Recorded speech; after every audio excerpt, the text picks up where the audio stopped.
Good morning student, I am Sudhakar sir and today I teach you class 8th mathematics chapter 15. Student chapter 15 में आज हम आपको पढ़ाएंगे introduction to graph. मतलब आज ग्राफ का हम लोग परिचय पढ़ेंगे। किसका परिचय पढ़ेंगे? ग्राफ का। इंट्रोडक्शन टू ग्राफ हमारा है। तो चलिए ग्राफ के बारे में पढ़ते हैं। इंट्रोडक्शन में यहाँ पे क्या दिया है? Have you seen graph in the newspaper, television, magazine, books etcetera. इसमें ये आपको कहता है कि हैव यू सीन ग्राफ, क्या आपने ग्राफ न्यूज़पेपर पे, टेलीविजन पे, मैगजीन पे, बुक पे इत्यादि जगहों पर देखे होंगे। The purpose of the graph is so numerical fact it's visual from so that they can be understood quickly, easily and clearly। कहता है जो ग्राफ है वो हमें दिखाता है कोई भी हमारा जो अगर विजुअल चीज़ है, विजुअल चीज़ का हम न्यूमेरिकल रिप्रेजेंटेशन जो करते हैं वह ग्राफ के माध्यम से ही शो करते हैं, ग्राफ के माध्यम से समझते हैं, ग्राफ के माध्यम से ही बताता है। 10 graph are visual representation of data collected. कहता है कोई भी डाटा है उसका जो विजुअल रिप्रेजेंटेशन करते हैं हम लोग वही हमारा क्या कहलाता है? ग्राफ कहलाता है। क्या कहलाता है? Graph. Data can also be presented in the form of table, however graphical presentation is easier to understand. कहता है जो भी हमारे पास डाटा रहता है उस डाटा को हम लोग एक टेबल के रूप में प्रेजेंट करते हैं और उस टेबल को अगर हम ग्राफ के रूप में प्रेजेंट करते हैं तो उस डाटा को अगर हम ग्राफ के रूप में प्रेजेंट करते हैं तो यह समझना बहुत ही सरल होता है। This is true is particular when these are trend comparison to be show. कहता है उससे हम बहुत ही अच्छे से समझ सकते हैं, बहुत ही अच्छे से तुलना कर सकते हैं। We have already seen some type of graph. कहता है हमने कुछ प्रकार के ग्राफ देखे हैं। Let us quickly recall them here. चलिए हम उनके बारे में बात करते हैं। पहले नंबर पे बार ग्राफ। ये बार ग्राफ क्या होता है student? A bar graph is used to show comparison among categories। कहता है कोई भी कैटेगरी है उनके बीच के कंपैरिजन को शो करने के लिए, क्या शो करने के लिए? कैटेगरी के कंपैरिजन को शो करने के लिए कोई भी ये कहता है यहाँ पे कहता है a bar graph is used to show comparison among category। कहता है कैटेगरी के बीच में शो करने के लिए, ठीक है, कैटेगरी के बीच में तुलना करने के लिए जिस ग्राफ से हम रिप्रेजेंट करते हैं वो बार ग्राफ कहलाता है। इट मे कंसिस्ट ऑफ 2 और मोर पैरेलल वर्टिकल बार। कहता है 2 या 2 से अधिक ही क्या होते हैं? पैरेलल मतलब समांतर। और ये कहता है वर्टिकल। वर्टिकल मतलब होता है स्टूडेंट ऑरिजेंटल। क्या होता है? ऑरिजेंटल मतलब सीधे खड़ी लाइन वाले बार। ये उसको हम रेक्टेंगल्स से क्या करते हैं? प्रेजेंट करते हैं रेक्टेंगल्स। जैसे यहाँ पे दिखाया है the bar graph figures so Anu mathematics mark. Anu नाम की लड़की है जिसके mathematics marks in the 3 terminal examination, जो 3 टर्मिनल एग्जामिनेशन के मैथमेटिक्स के मार्क्स यहाँ पे शो किए गए हैं। It help us to compare her performance easily, she has so good progress. अब देखिए अनु का फर्स्ट टेस्ट हुआ, फर्स्ट टेस्ट में अनु ने कितने मार्क्स पाए? आप देख रहे हैं 25 मार्क्स पाए, 10, 20, 25। सेकेंड टेस्ट हुआ, सेकेंड में 30 मार्क्स पाए। थर्ड टेस्ट में कितना पाया? 45 पाया। तो ये बार ग्राफ हमें दिखा रहा है कि जो अनु के मार्क्स हैं वो इंक्रीज हो रहे हैं पहले नंबर पे, और मार्क्स जो इंक्रीज हो रहे हैं उनका ग्राफिकल रिप्रेजेंटेशन कर दिया है। तो ये हमारा है बार ग्राफ। कहता है bar graph can allow have double bar at figure 15.2। कहता है बार ग्राफ जो है वो डबल बार ग्राफ भी अलाउ करता है, जो फिगर 15.2 में आप देखेंगे फिगर 15.1 था। This graph give a comparative account of sale of various fruit over 2 days period. कहता है 2 दिन में जो फ्रूट्स बेचे गए हैं उनके अमाउंट्स को दिखाया गया है। अब यहाँ पे देखेंगे ये बार ग्राफ दिखाया है स्टूडेंट। मंडे और ट्यूसडे 2 दिन हमारा फ्रूट सेल हुआ, मतलब फ्रूट बेचा गया है। अब इनका ग्राफिकल रिप्रेजेंटेशन किया है, देखेंगे यहाँ पे आपको शो किया है सेल्स इन केजी, किलोग्राम में बेचा गया है। 0 से 0 kilogram, 5 kilogram, 10 kilogram, 15 kilogram, 20 kilo, 25, 30, 35 kilogram, ऐसे रिप्रेजेंट है। अब बनाना देखेंगे, एक मंडे है, ट्यूसडे। अगर मंडे को हम देखते हैं तो बनाना हमारा कितना है? आप देखेंगे 25 और 30 के बीच एक लाइन है, उसको आप कहेंगे 25, यानी उसको आप क्या बोल सकते हैं? 25 और 30। इसको आप ये पहले तो 2.5 और 5 को प्रेजेंट कर रहा है, तो 27.5 केजी बनाना बेचा गया मंडे के दिन। और क्या है कि 32.5 kg बेचा गया है ट्यूसडे के दिन। यहाँ पे पपाया जो है इक्वल बेचा गया है 22.5 kg। ऑरेंज जो बेचा गया है आप देखेंगे 35 kg यहाँ पे मंडे के दिन, और इसके बाद आपका ये दिया है 27.5 kg कौन सा डे बेचा गया है, ट्यूसडे के दिन। यहाँ पे देखेंगे एप्पल जो है वो 10 kg बेचा गया है मंडे के, और ट्यूसडे के दिन बेचा गया है यहाँ पे आप देख रहे हैं 7.5 kg। ऐसे मैंगो जो है वो बेचा गया है मंडे के डे पे आप देखेंगे 22.5 kg, और यहाँ पे बेचा गया 17.5 kg ट्यूसडे के दिन। इस तरह हम bar graph, double bar graph के द्वारा भी डाटा को रिप्रेजेंट करते हैं।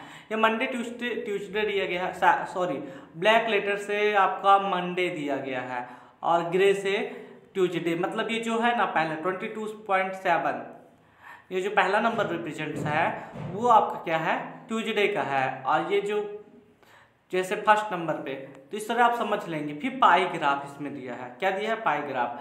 अब pie graph use to compare part of whole, कहता है किसी भी होल पार्ट को रिप्रेजेंट करने के लिए पाई ग्राफ का उपयोग करते हैं। किसका उपयोग करते हैं स्टूडेंट, पाई ग्राफ का उपयोग करते हैं।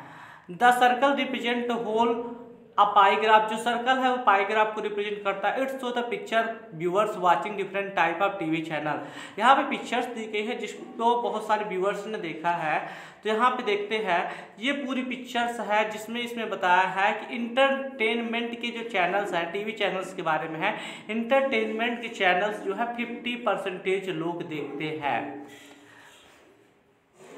अब यहाँ पे इंफॉर्मेटिव चैनल जो है, सूचना के 10% लोग, न्यूज 15% लोग, स्पोर्ट 25% लोग।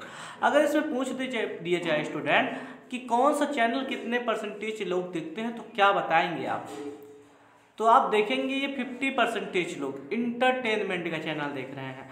आप अगर 50% है तो 50% को आप क्या लिखेंगे, 50 ही लिखेंगे। और यहाँ पे नंबर दिया गया होगा कि पाई ग्राफ यूज टू पार्ट यहाँ different type of TV channel. हाँ, तो यहाँ पे बताया गया। अब इनको हमें पाई ग्राफ सॉल्व करना, मान लीजिए पाई ग्राफ सॉल्व करना है और इसको प्रेजेंट करना है कि 50% लोग, अगर हम इसको मानते हैं कितने लोग, टोटल नंबर ऑफ पीपल अगर 100 मानते हैं, कितना मानते हैं, अगर टोटल नंबर ऑफ पीपल, क्योंकि इसमें दिया नहीं है टोटल पीपल कितने हैं, टोटल नंबर ऑफ पीपल अगर 100 मानते हैं तो 100 का 50% निकालेंगे तो 50 पीपल हमारे क्या देखेंगे, ये इंटरटेनमेंट का चैनल। 25% 100 के निकालेंगे, 25 स्पोर्ट का देखेंगे। 15% निकालेंगे तो 15% लोग न्यूज देखेंगे, और 10% निकालेंगे तो 10 लोग क्या है, वो क्या देख रहे हैं, इंफॉर्मेटिव के चैनल देख रहे हैं। तो इस तरह हमारा पाई ग्राफ भी क्या हो जाएगा, सॉल्व हो जाएगा। फिर इसके बाद histogram. Histogram is bar graph that shows the data intervals. Histogram भी क्या होता है, बार ग्राफ होता है, ठीक है। It has adjacent bar over the intervals. ये देखेंगे ये हमारा जो बना है वो हेक्टोग्राम है। क्या हेक्टोग्राम है, क्या है हेक्टोग्राम। यहाँ से बताया है कि 40 से 45 kg के लोग जो हैं वो 4 हैं, 45 से 50 kg के लोग 12 हैं, 50 से 55 के 13 हैं, और 60 से 55 से 66 है, 60 से 65 5 है, और उनका ग्राफिकल रिप्रेजेंटेशन यहाँ पे किया गया है। ऊपर नंबर ऑफ पर्सन प्रेजेंट कर दिया, नीचे वेट इन kg, जो वेट था वो ऊपर नीचे रख दिया, और जो नंबर ऑफ पर्सन थे उनको ऊपर रख लिया, और इन दोनों को रिप्रेजेंट कर दिया। क्या कर दिया, रिप्रेजेंट। ये हिस्टोग्राम। फिर लाइन ग्राफ है। Line graph display data to change continuously over period of time. कहता है पीरियड ऑफ टाइम के साथ डाटा भी हमारा क्या है, बदलता रहता है। जैसे टाइम है 6 AM पे 37 डिग्री सेंटीग्रेड था, टेम्परेचर था। 10 AM पे 40 डिग्री हो गया, 2 PM को 38, 6 PM को 35।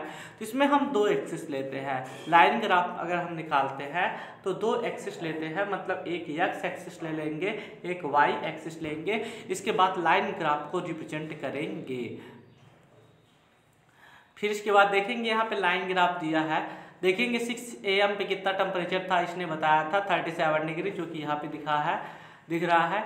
फिर इसके बाद देखेंगे 10 AM पे 40 डिग्री सेंटीग्रेड, 2 PM के यहाँ पे 38 डिग्री सेंटीग्रेड, 6 PM पे यहाँ पे दे दिया है 35 डिग्री सेंटीग्रेड। और ऐसे इनको क्या कर दिया है, लाइन ग्राफ के जरिए रिप्रेजेंट कर दिया है। ये लाइन ग्राफ आपका जो मैच किया है यहाँ पे, ये आपका क्या है, लाइन ग्राफ है। ये लाइन ग्राफ जा रहा है।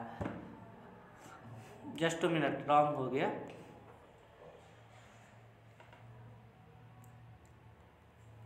ऐसे आप क्या करेंगे, ऐसे, फिर ऐसे और ऐसे रिप्रेजेंट कर देंगे। तो ये लाइन ग्राफ हमारा हो गया।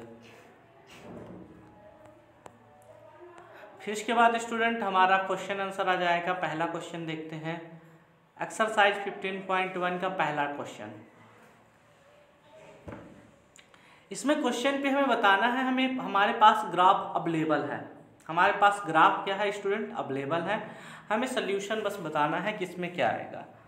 एक्सरसाइज 15.1 के पहला क्वेश्चन देखेंगे तो इसमें आपको बोलता है कि the following graph show the temperature of the patient in a hospital record every hour. ये कहता है जो ये ग्राफ दिया गया है आपको, ये हॉस्पिटल के जितने भी मरीज हैं उनके टेम्परेचर को प्रेजेंट करता है, प्रेजेंट किया गया है, जो कि प्रत्येक घंटे बढ़ रहा है, उसको रिकॉर्ड करके लिखा गया है। कहता है पेशेंट जो है हॉस्पिटल के, उनके टेम्परेचर को रिकॉर्ड करके ये बार ग्राफ क्या है, ये सॉरी लाइन ग्राफ जो है वो बनाया गया है। इसमें पूछता ये है what was the patient temperature in 1 PM। अभी कहता है 1 PM में पेशेंट का टेम्परेचर कितना था। तो आप देखेंगे स्टूडेंट टेम्परेचर यहाँ पे रिप्रेजेंट किया है। 9 AM पे आप टेम्परेचर देखेंगे तो 35.5 था, आप देख रहे 10 AM पे 36 था, 11 AM पे 39 डिग्री टेम्परेचर था, 12 नून में यहाँ पे दिया है कि 38.5 था, और 1 PM पे यहाँ पे दिया है 36.5 और 2 PM पे यहाँ पे दिया है 2 PM पे भी 36.5 और 3 PM पे यहाँ पे दिया है 37। हाँ, तो इसमें हमें पहला क्वेश्चन ये पूछा है कि 1 PM पे टेम्परेचर कितना था। तो 1 PM पे आप बताएंगे टेम्परेचर हमारा है 36.5। पहले का आंसर कंप्लीट। बी नंबर पे पूछा है when was the patient temperature 38.5। अब इसमें पूछता है कि 38.5 पेशेंट का टेम्परेचर कब था। तो आप देखेंगे कि 38.5 पूछा है। अब 38.5 आपको नज़र आ रहा होगा, यहाँ पे है 38.5 और 38.5 कितने पे आ रहा है, तो 38.5 12 नून पे आ रहा है। कितने बजे पे, 12 नून पे। तो 12 नून पे तो आप लिखेंगे क्या, 12 नून। तो पहले नंबर पे तो आपको मिल गया था कितना 36.5 और दूसरे नंबर पे आपको क्या मिल गया 12 नून। 36.5 और ये 12 नून मतलब दोपहर के 12 बजे।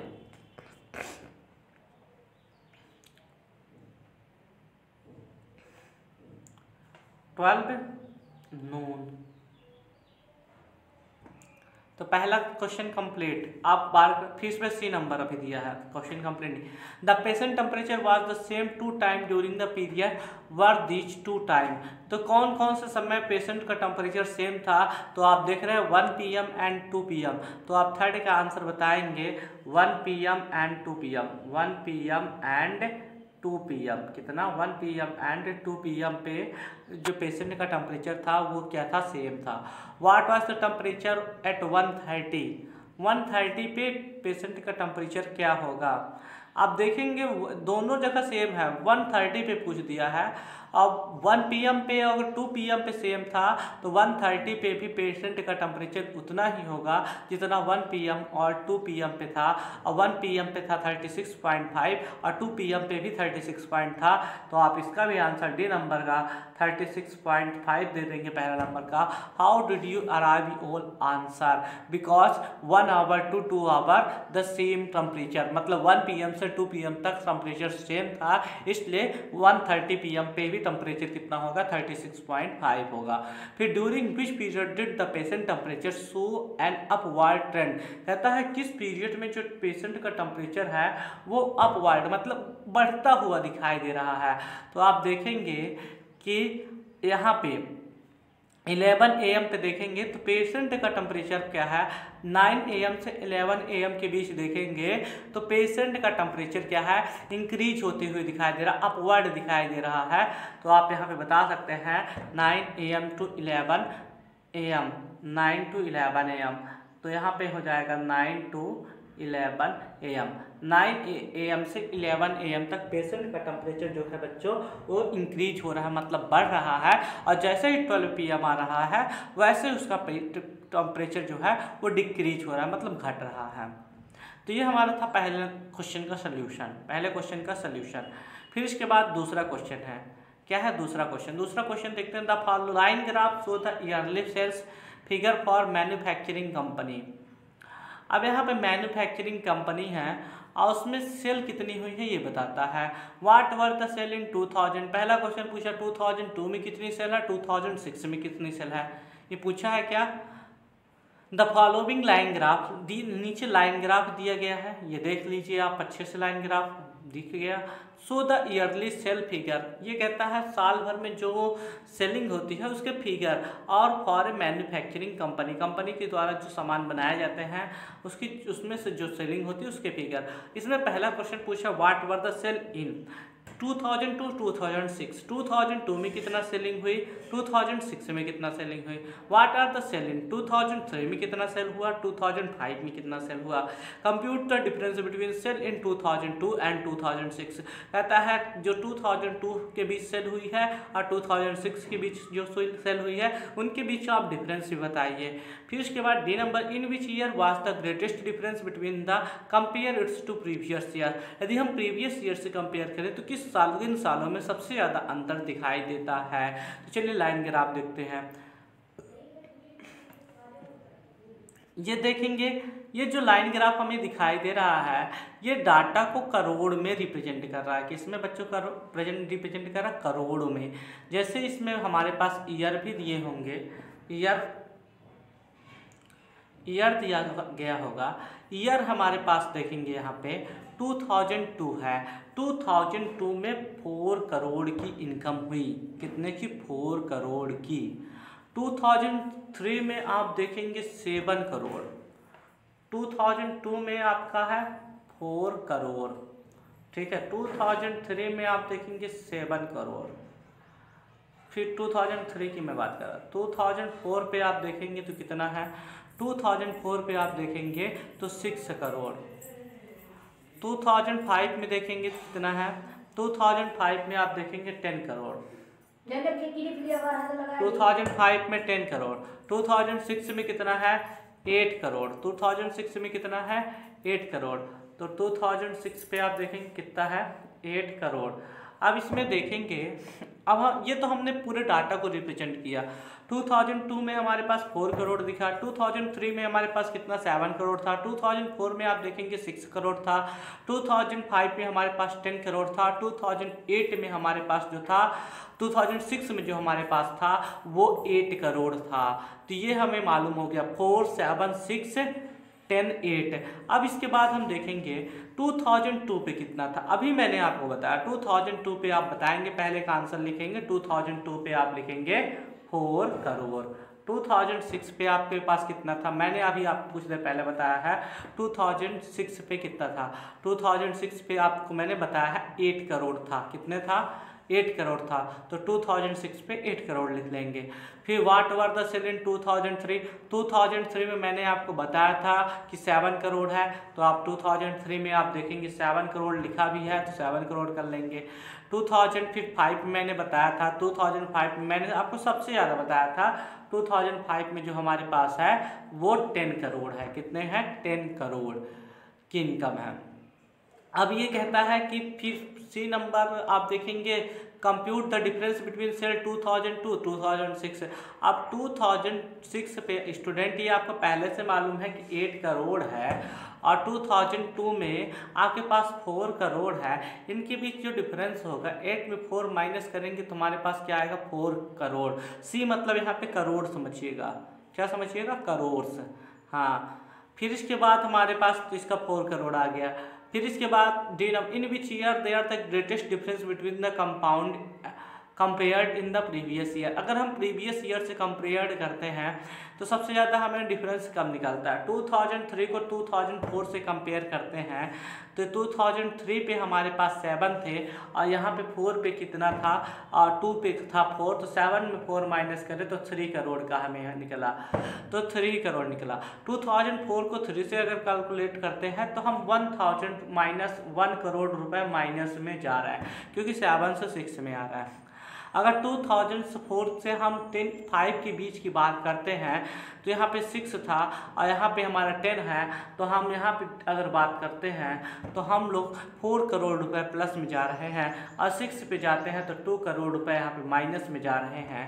तो हमारे बीच सबसे ज़्यादा जो डिफरेंस निकल रहा है वो 2004 to 6 है, 2004 to 5। तो यहाँ पे लिख देंगे स्टूडेंट 2004 to 5, क्योंकि हमें प्रीवियस ईयर लेना है। तो यहाँ पे लिख देंगे इसका डी नंबर का 2004 2005, यानी कि बीच जो हमारा है सबसे ज़्यादा डिफरेंस निकल रहा है। कितने करोड़ का निकल रहा है आप देखा है 4 करोड़ का निकल रहा है। तो इस तरह हमारा सेकंड नंबर क्वेश्चन भी कंप्लीट हो जाएगा। तो स्टूडेंट आज की क्लास में इतना ही।